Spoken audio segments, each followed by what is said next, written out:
রেকর্ডটা খুবই ছোট হবে। এই ভিডিওতে আমার দেখানোর মূল যে পয়েন্টটা হবে, সেটা হলো যে, যেকোনো একটা ওয়েবসাইটের থেকে সেখানে কি ধরনের প্লাগইন তারা ব্যবহার করেছে, এটা আমি কিভাবে জানবো? যেমন আমি আপনাদেরকে একটা এক্সাম্পল যেহেতু দেখাই, আগেও হয়তোবা এটা মেনশন করেছিলাম।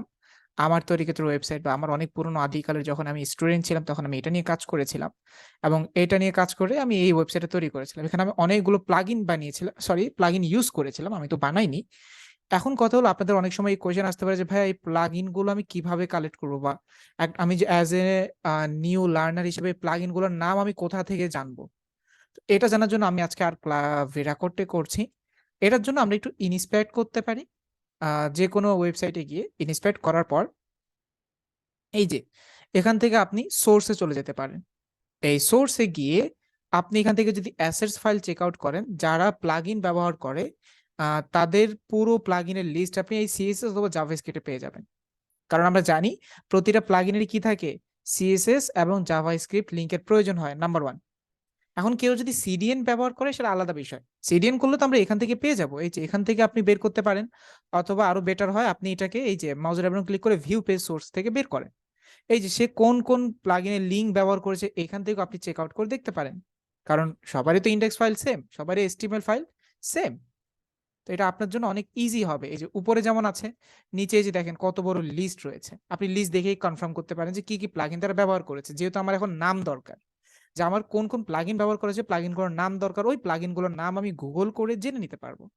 তো সেটার জন্য এই যে দেখেন আমি এখন যদি ইনস্পেক্টও করি, ইনস্পেক্টর আরেকটা প্রসেস এই সোর্স প্রসেসে গিয়েও আপনি এখান থেকে এই যে জাভাস্ক্রিপ্ট অথবা সিএসএস ফর্ম থেকে এই যে পাউল carousel, parallax effect, particle JS, popper মিন্টর জেএস, ভ্যানোবক্স, এরপরে কাস্টম jQuery, সিএসএস যান, এই যে আউল থিম রেসপন্সিভ ভ্যানোবক্স। দেখেছেন? তো যেগুলো আমাদের দরকার সেগুলোই কিন্তু তারা এখানে দেখিয়ে দিচ্ছে। তো এটা তো গেলো আমার করা ডিজাইন। যদি আমি থিম ফরেস্টের কোনো একটা থিম পছন্দ করে আসি, এখন কথা হলো থিম ফরেস্টে যারা কাজ করে তারা অনেকেই বেশিরভাগই জাভাস্ক্রিপ্ট ডেভেলপার। তো সেক্ষেত্রে তাদের প্লাগইন গুলো তাদের নিজস্ব করা থাকে। বাট দেখি আমি কয়েকটা চেক আউট করে যে আসলে পাওয়া যায় কিনা। তো আমি সেজন্য HTML এ চলে গেলাম। দেখেন ওয়ার্ডপ্রেস এ গেলে কিন্তু পাবেন না। কারণ ওয়ার্ডপ্রেস এ প্লাগইন হয় না। ওয়ার্ডপ্রেস এটা আলাদা একটা ফরম্যাট। তো এখন আমাকে HTML এখান থেকে যেকোনো একটা ফরম্যাট নিয়ে নিই। আমি ধরেন এন্টারটেইনমেন্ট নিই। এন্টারটেইনমেন্ট এর ওয়েবসাইট গুলোতে মানুষ বেশি প্লাগইন ব্যবহার করতে পছন্দ করে। তো এন্টারটেইনমেন্ট এ গিয়ে আ চলেন ১ টা ২ টা ৩ টা। ৩ টা ওয়েবসাইট একটু ওপেন করি। এখন কথা হলো এই যে এখানে একটা লাইভ প্রিভিউ অপশন আছে। আপনি এখানে লাইভ প্রিভিউ করেন। লাইভ প্রিভিউ করার পর আপনি এখন দেখতে পাবেন যে, এই যে এখানে ওয়েবসাইটটা আসছে। কিন্তু উপরে দেখেন মার্কেট প্লেসের একটা ট্যাগলাইন এখানে লাগানো আছে। এই ট্যাগলাইনটা যদি আপনি লাগান বা এই ট্যাগলাইনটা যদি থাকে, তাহলে কিন্তু আপনি তাদের কনটেন্টকে ওইভাবে রিড করতে পারবেন না। এটা সরাইতে হবে। কিন্তু সরাবেন কি করে? সরানোর তো কোনো কোড নাই। সেজন্য আপনি একটু বাটনগুলো চেক আউট করবেন। যখন আপনি কোথাও মাউস রাখেন, একবারে বটম কর্নারে একটু খেয়াল করেন। এই যে দেখেন, আমি জুম করে দেখাই। বটম লেফট কর্নার, এই যে আমি দেখেন, এই যে তারা কিন্তু একটা লিঙ্ক আপ দেখায়। আমি মার্কও করে দিলাম।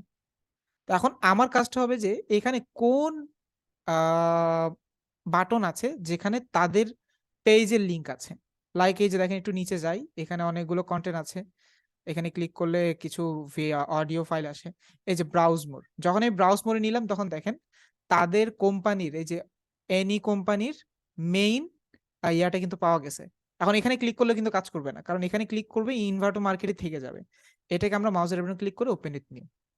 যখন আমি ক্লিক করলাম সাথে দেখেন এখন এটা আমার ওদের ওয়েবসাইটে চলে গেছে। এখন আমি ইনডেক্স পেজে আসি অথবা ইনস্পেক্ট করে আমি কোড দেখে নিই। যে তাদের অ্যাকচুয়ালি কি করা হয়েছে। সবচাইতে বেটার হয় আপনি ইনস্পেক্ট করে ভিউ পেজ সোর্স করেই আপনি লিঙ্ক গুলো দেখে নেন। যেমন এখানে ম্যাটেরিয়াল ডিজাইন আইকন ইউজ করেছে তারা। আমরা তো নরমালি কি ইউজ করি? আমাদের ওই যে all.min.css ইউজ করি। তারা ম্যাটেরিয়াল ডিজাইন আইকন ইউজ করেছে, বুটস্ট্র্যাপ ইউজ করেছে, নিজস্ব করা CSS ব্যবহার করেছে। এখন নিচে আসি। নিচে যদি দেখি এই যে যে কোয়েরি এই যে মডার্নাইজের একটা করেছে, ফাংশন করেছে। এরপর যদি দেখি এই যে মেডি অ্যালাইনমেন্ট, ঠিক আছে? Elements, sorry media elements player. ওই যে ওনার এই ওয়েবসাইটটা হলো পডকাস্ট রিলেটেড ওয়েবসাইট। এই যে অডিও ভিডিওর ওয়েবসাইট, সরি অডিও ফরমেশনের ওয়েবসাইট। এখন অডিও ফরম্যাট গুলো যেন প্রপার কাজ করে সেজন্য তিনি এই অডিও ফরমেশনের কোড গুলোকে বা এই প্লাগইন গুলোকে তিনি ব্যবহার করেছেন। ঠিক আছে? আপনি চেক আউট করে দেখতে পারেন। এখন এই যে আপনি একটা নাম পেলেন, এই যে মিডিয়া এলিমেন্ট প্লেয়ার কি জিনিস? আমি এখন এখানে গেলাম। MEDIA মিডিয়া এলিমেন্টস জেএস এটা কি অ্যাকচুয়ালি? এই যে HTML video and audio unification দেখেছেন? তার মানে এই প্লাগইন দ্বারা যদি কোনো অডিও ভিডিও ফরমেশন এর কাস্টমাইজেশন প্রয়োজনে পড়ে, সে আপনাকে হেল্প করবে। Well that's a good. আমি একটা নাম পেয়ে গেলাম। এভাবে আপনাকে প্লাগইন শিখতে হবে। ঠিক আছে? সেম টু সেম আমি এই যে টেস্টিং কি টেস্ট ওয়াইসি তে গেলাম। সেম টু সেম তারা ইনভার্টো মার্কেটের লিঙ্কটা লাগিয়ে রেখেছে। এখন আমাকে কি পয়েন্ট খুঁজতে হবে যে অ্যাকচুয়ালি এমন কোনো বাটন পাওয়া যায় কিনা যেখানে ওই কোম্পানির লিঙ্কটা করানো এবং আমি পেয়ে গেছি অলরেডি। এই যে দেখেন রিজার্ভেশনে মাউসটা রাখার সাথে, সাথে এলএন ট্যাপের লিঙ্কটা পেয়ে গেছি। আমি এখন মাউসের right button click open with new tab. তাহলে আমাকে সে এখন এলএন ট্যাপে নিয়ে যাচ্ছে। এই যে। ঠিক আছে? আমার কাছে মনে হয় এরা পর্যাপ্ত কি করেছে? এই যে আ অ্যানিমেশন ব্যবহার করেছে। তো এখন প্লাগইনও হতে পারে। তো চলেন চেক করে আসি। ইনস্পেক্ট বা ভিউ পেজ সোর্স। এদের থেকে ভালো কোনো পেতে পারি আমরা। এই যে ফ্যান্সি বক্স একটা আছে, sweeper, font awesome, bootstrap, nice select, এরপরে ডেট পিকার।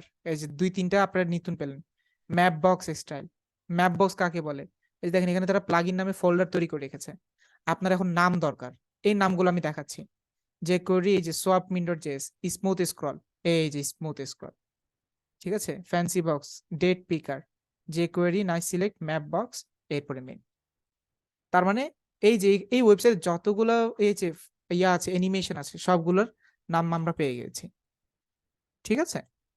এরপরে চলেন এখানে আমি কিন্তু অলরেডি আবার বলছি সবগুলাতেই কিন্তু পাবেন এমন কিন্তু না। কারণ সবাই যে প্লাগইন ব্যবহার করে ওয়েবসাইট তৈরি করে সেগুলো না। কিন্তু হ্যাঁ, যারা তৈরি করেছে তাদেরগুলো আমরা কিভাবে পেতে পারি সেটা কিন্তু অলরেডি দেখিয়ে ফেলেছি। এই যে এখান থেকে আবার এটাকে সরানোর জন্য এই যে তাদের বাটনগুলোতে মাউসের রাইট বাটন ক্লিক করে ওপেন উইথ নিউ লিঙ্ক। কারণ আমি এটা কেন করছি? আপনি এখান থেকে কিন্তু এই যে ইন্সপেক্ট করলে কিন্তু ইনফরমেশন গুলো পাবেন না। চলেন তারপরে চেক করে আসি পাওয়া যায় কিনা। যদি পাওয়া যায় তো আলহামদুলিল্লাহ ভালো। আ এই যে পেজ সোর্স এই যে ইনভার্টো মানে ওদের ইয়াটাই ক্র্যাক করে রাখছে। তো সেজন্য অবশ্যই আমাকে ওদের স্পেসিফিক টেমপ্লেটে চলে যেতে হবে। এই যে এখানে অনেকগুলো টেমপ্লেট করেছে। এখন যেকোনো একটা টেমপ্লেটের ভিতরে চলে যেতে হবে যে, যেখানে চেক আউট করতে পারবো যে তারা কি, কি ধরনের প্লাগইন ব্যবহার করেছে। ধরেন আমি এটাই দেখি। One page index HTML file.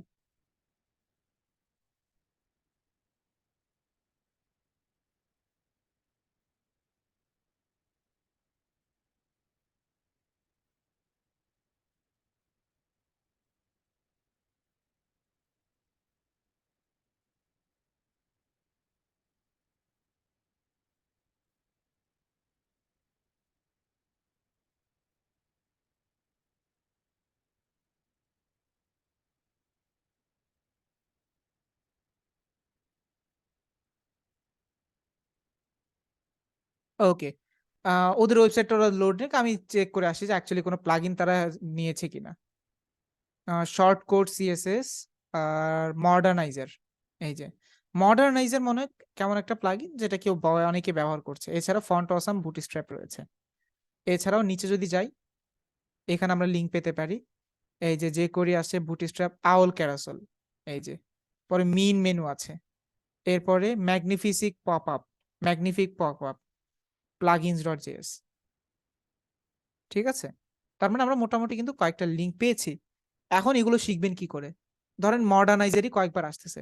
তো মডার্নাইজার জেএস এই যে আমরা এখন মডার্নাইজার জেএস নিয়ে এই যে একটু রিসার্চ করব। ঠিক আছে? Modern JavaScript library that detects the feature available user browsers. চলেন একটা জিনিস তো জানলাম যে ইউজার ব্রাউজারে কিছু একটা জিনিস সে কি করে জানে। এখন এটা আমি শিখবো কিভাবে? ইউটিউবে চলে যান।